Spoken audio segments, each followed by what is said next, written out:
Good evening students. வந்து பார்த்தீங்கன்னா எல்லாருக்கும் ஒரு ஸ்பெஷலான ஒரு குட் ஈவினிங்ப்பா. ஓகேங்களா? ஸோ வந்து பார்த்தீங்கன்னா அண்ணா யூனிவர்சிட்டியில் நவம்பர் டிசம்பர் 2024 எக்ஸாம்ஸை எழுதி முடிச்சிருக்க ஸ்டூடெண்ட்ஸு.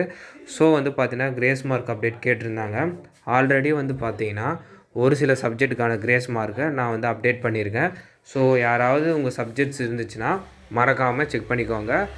பட் அது இல்லாமல் அந்த அப்டேட்டை வந்து உங்கள் ஃப்ரெண்ட்ஸுக்கும் ஷேர் பண்ணுங்கப்பா. ஸோ இப்போ வந்து என்ன அப்டேட் வந்திருக்குன்னா, அதாவது மேக்ஸு MA 3391 நினைக்கிறேன் subject code, probability and statistics. ஓகேங்களா? ஸோ இந்த சப்ஜெக்ட் வந்து பார்த்தீங்கன்னா கிரேஸ் மார்க் அப்டேட் வந்திருக்கு. ஸோ அது மட்டும் இல்லாமல் ஸ்டூடெண்ட்ஸ் வந்து என்ன சொல்லியிருந்தாங்கன்னா, சப்ஜெக்ட் வந்து ரொம்ப டஃப்பாக இருந்துச்சுன்னு சொல்லியிருந்தாங்க.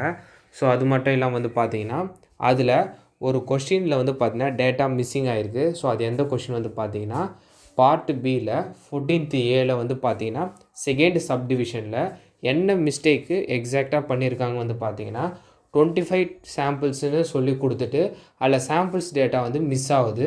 ஸோ அதனால் வந்து பார்த்தீங்கன்னா அந்த சம்மை சால்வ் பண்ண முடியாது. ஸோ அதனால் அந்த சம்மை யாராவது நீங்கள் எக்ஸாம்ஸில் ட்ரை பண்ணியிருந்தீங்கன்னா உங்களுக்கு கிரேஸ் மார்க்கு ஃபுல்லாக கொடுத்துருவாங்க. ஓகேங்களா?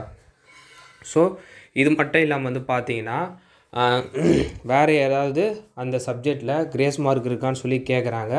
ஸோ இப்போ வரைக்கும் ஸ்டாஃப்ஸ் கிட்ட கேட்டபோது வந்து பார்த்தீங்கன்னா அவங்க செக் பண்ணிவிட்டு ஸோ இந்த கொஷினில் தான் வந்து மிஸ்டேக் இருக்குது. ஸோ யூனிவர்சிட்டியில் இந்த கொஸ்டினுக்கு தான் கிரேஸ் மார்க்கு ப்ரொவைட் பண்ண சொல்லியிருக்காங்கன்னு சொன்னாங்க. ஏன் ஸ்டூடெண்ட்ஸ் இந்த சப்ஜெக்டை ஃபோக்கஸ்டாக கேட்டாங்கன்னா, ஸோ ரொம்ப டஃப்பாக இருந்துச்சு, பாஸ் பண்ணுறதே ரொம்ப சேலஞ்சிங்காக இருக்குதுன்னு சொன்னாங்க. ஸோ யாரும் வரி பண்ணாதீங்க, இந்த கொஸ்டின் நீங்கள் அட்டன் பண்ணியிருந்தீங்கன்னா உங்களுக்கு 13 மார்க் உங்களுக்கு கிடைக்கும். ஸோ இதனால் நீங்கள் ஈஸியாக கிளியர் பண்ணிடலாம். மறக்காமல் இந்த அப்டேட்டை வந்து பார்த்தீங்கன்னா உங்கள் ஃப்ரெண்ட்ஸ் அண்ட் ஸ்டூடெண்ட்ஸ்க்கு ஷேர் பண்ணிடுங்கப்பா. ஓகேங்களா?